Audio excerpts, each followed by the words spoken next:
అనుమతులు ఉన్నాయని మంత్రి గారి కమిటీకి చెప్పారు. చెప్పి మళ్ళీ ఆయన మాటల్లో అంటారు ప్రజల తాలూకు ఆమోదం లేకుండా ఎవరైనా బిల్డింగ్ ప్రభుత్వ పనికి భవనాలు కట్టినా ప్రైవేట్ భవనాలు కట్టినా ప్రజల ఆమోదం ఉంటుందా? ప్రజలతో పక్కింటో ప్రజలు అడుగుతారు అధ్యక్ష. మున్సిపల్ అడ్మినిస్ట్రేషన్ గవర్నమెంట్ దానికి కావాల్సిన పరిపాలన శాఖ దానికి కావాల్సిన పర్మిషన్ ఇస్తాయి, అది కడతారు అధ్యక్ష. దాంతో పాటు అది ప్రభుత్వ భవనం. ఇప్పుడు జీవో చూపెట్టారు, ఆ జీవోని ఎవరు కాదన్నారు? మేమేమి డిఫర్ అవ్వట్లేదే. ఎస్ ఎస్ ఎవరు డిఫర్ అవ్వట్లేదు. నేను రికార్డు డిఫర్ అవట్లేదు అన్నారు కదా, ఒప్పుకుంటా అన్నారు కదా పార్టీ ఐఎమ్ రికార్డ్. నేనేమే కాదనలేదే, నేను చెప్తానమే. ఎస్ భవనాన్ని ప్రభుత్వ భవనాలుగా కట్టాము, దాన్ని ముఖ్యమంత్రి నివాసం కోసం వాడతాము, ప్రధానమంత్రి విడుదల కోసం వాడతాము, లేదా రాష్ట్రపతి విడుదల కోసం వాడతాము. ముందు ప్రభుత్వ భవనాలుగా దాన్ని కట్టాం. హైదరాబాద్ కట్టాం అధ్యక్ష.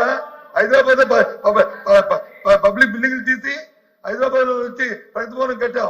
ఆ రోజు ఎవరు కట్టారు అధ్యక్ష? దాని తర్వాత వచ్చిన ముఖ్యమంత్రి లేరు అధ్యక్ష. అందులోను ఏది అదేమో ప్రైవేట్ భవనం, ఎవరో ప్రైవేట్ ఆస్తా? అది డిప్యూటీ సీఎం గారు చూశారు, అలాగే సీఎం గారు చూశారు, ముఖ్యమంత్రి గారు చూశారు.